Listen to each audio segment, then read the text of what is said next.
So I just wanted to give some reasons for why I think Terry McGinnis is one of Batman's best heirs. And I do think in comparison to the other Robins over the years and the other figures who have held the mantle as well, that Terry McGinnis was really the most suitable protege of Batman and really embodied the role, but really just due to a multitude of reasons. I think starting with his upbringing, which was really suitable for his later reign as Batman, is that right before he took over, we do know that Terry McGinnis was just naturally athletic. He really came from a background of wrestling in high school. We also know that Terry McGinnis got into a lot of street fights, and this was really to protect the people around him from the Joker gangs that were overpowering civilians. We see that in public transportation. So in addition to the training and the overall workload that he would later take on as Batman, he was pretty strong to begin with. But looking at his actual youth, we do know that Terry went through a lot of trauma, which is something that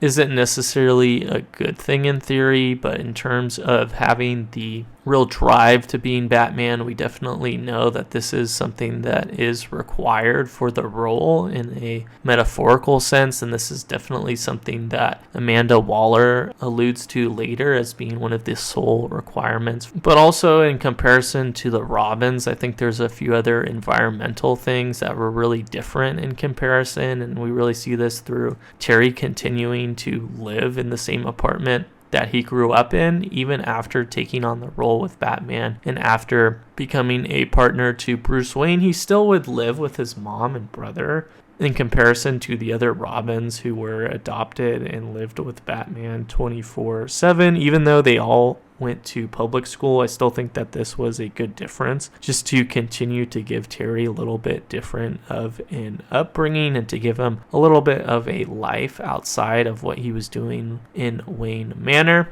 And I think we also see this with more of a normal social life that he had in addition to his work, even though that obviously neglected his socializing and made that a little bit harder. And then getting into the beginning of Batman Beyond and how this all gets started, I really think one of the main things that stands out for Terry McGinnis in comparison to the other Robins was that he truly sought out the role to begin with. And besides the exception of Tim Drake, you have other Robins who I'm sure were really ambitious after what they went through and after being taken in by Bruce, but really it was more of something that they inherited through their adoption with Bruce Wayne. But really we saw that Terry, almost by accident, being motivated to investigating the death of his father, really kind of forced his role as Batman, and it wasn't necessarily something that was handed or suggested to him, or really even something that Bruce was in favor of. So I think that real drive was something that was genuine and something that made his time as Batman a lot more long lasting.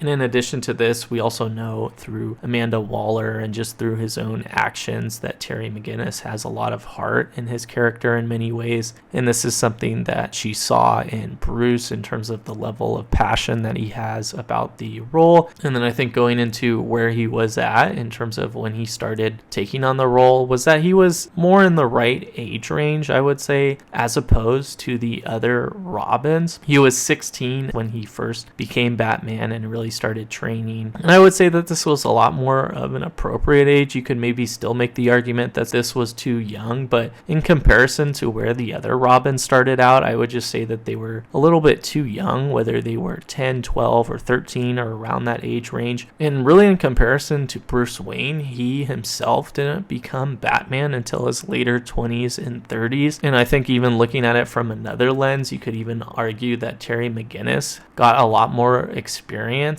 as Batman from a younger age than Bruce did, so that really put him in a good position for longevity as well. But also just looking at the logistics of his operations and his specific suit that he wore. And this necessarily might not be unique to Terry, but this is something that was associated with his Batman, was that the suit was really advanced. So that would just make him a great physical threat. And in comparison to the other Robins, they probably had a few gadgets and stuff like that, but they really didn't have nearly the amount of armor or technology or protection in comparison comparison to what Terry McGinnis had in the more advanced Batman suit. So I would say that alone just made him a better heir and a better prodigy. But we really see his suit taking the idea of Batman to the next level. We know that the suit would amplify your strength by 10. We also know that he had flight capabilities in terms of the rockets in his boots, in terms of the glide technology that he has as well. And we also even see him in the flying Batmobile, since we see a lot of the flying cars. And I think on top of this, just looking at how he operated, he really had to learn pretty independently of Bruce, even though Bruce was often his eyes and ears in terms of the technology that they had as well. But in comparison to the other Robins that were really just fighting alongside Bruce or letting him lead the way, Terry physically was by himself, so I think that would also push him to just get a lot more experience and really force him to stand on his own 2 feet. And in addition to what we know about a lot of the Robins and the good detective skills, was that Terry had a natural gift for investigating. I would still say that Tim Drake was the best Robin in terms of his intellect and his natural critical thinking, but Terry still had a lot of this as well, and we really see this with him starting the investigation and discovering a lot of the truths about his father's death that were covered up before he would even become Batman. But we also see him learning a lot from Bruce and really complimenting him in a lot of their investigations together. I would also say that Terry is a jack of all trades. He really doesn't stand out maybe in one ability like you would have in the other Robins, but he was really well-rounded in a lot of things that he did. But looking also into how long he was really able to continue the role of Batman, I think is something that really separates him from the other Robins or the other prodigies of Bruce, was that he really stays in Gotham, and we don't see him really wanting to adopt his own identity either. We see this through Dick Grayson having a falling out with Batman and wanting to become Nightwing. We see this with Jason Todd later returning as the Red Hood. We see this as Tim Drake wanting to become Red Robin. And you do have the version where Damian eventually becomes Batman, but we don't have as much information into his later years, or even someone like Azrael, who would shortly adopt the role but would go back to his normal identity. So I would say that Terry, in comparison to the others, really stuck with the Batman mantle the longest. We know that he at least held the role for 16 years. And then on top of that, we also know that he really continues a strong relationship to Bruce. And in comparison to the time within the universe itself, just looking from an outside perspective, I would say that Terry McGinnis also has the most screen time in comparison to the other Robins or the other prodigies. And I think him being Batman's biological son, in terms of the DNA switch plotline that they added, has a lot of pros and cons within itself. I would say in one way, it maybe ruins some of the more unique aspects to Terry and his upbringing, and him almost being this new guy that kind of just came out of nowhere is interesting and fitting to the character. I do think there is a lot of interesting aspects to this as well. I think it does kind of make sense into how it was maybe destiny that Terry ended up with Bruce, or it was maybe more inevitable that he found Bruce Wayne and they had such a good connection. And in this universe, you don't get a whole lot of Bruce in terms of him having his own relationship or getting married or having kids that we really know of or that we really see be developed. So I think that does make the whole storyline interesting as well. So I do think that there's a lot of elements that are really interesting for Terry McGinnis as a character within itself. And I also think that a lot of these characteristics make him Batman's best heir overall, even though I would say that he's maybe not necessarily the strongest in any one category in comparison to the others. But feel free to let me know your thoughts on Terry McGinnis, and I'll see you later.